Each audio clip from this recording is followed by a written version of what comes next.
பச்சை கற்பூரங்கிறது வந்து எந்த பொருளோட எதை வைக்கிறீங்களோ அந்த என்ன பொருளோ அதை பூம் பண்ணி விட்டுரும் பிளஸ். ஸோ அதுக்கு தான் அந்த மூணையும். ஸோ இதை கையிலையும் வச்சுக்கலாம், கேஷ் பாக்ஸ்ல வச்சுக்கலாம். நம்ம இந்த பிசினஸ் பெரிய பெரிய பிசினஸ் பண்ணும்போது கேஷ் ட்ராக்ல வைக்கலாம், எங்க வேணாலும் வச்சுக்கலாம்.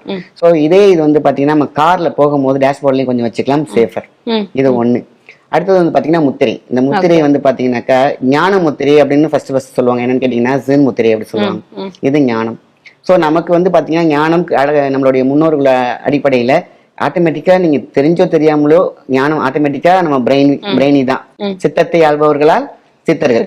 அப்ப நம்ம வந்து சித்தத்தை ஆள்பவர்கள். அப்போ ஆட்டோமேட்டிக்கா வந்துடும். அது இப்ப இந்த வயசுல தேவையில்லை, அதெல்லாம் அபோவ் 60-70 அப்படி. அப்ப என்ன பண்றாங்க, இந்த குபேர முத்திரை அடுத்தது. இந்த குபேர முத்திரை பாத்தீங்கன்னாக்கா இந்த 3 சேர்ந்து அப்பா எனக்கு பணம் வேணும்பாங்க. அப்ப ஞானமும் அதுக்குள்ள உட்காருது. சோ ஞானம் அவசியம் தான். ஆனா இப்ப கடன் தீர்றதுக்காக தானே பேசுறோம். அப்ப இதான் மணிமுத்ரா.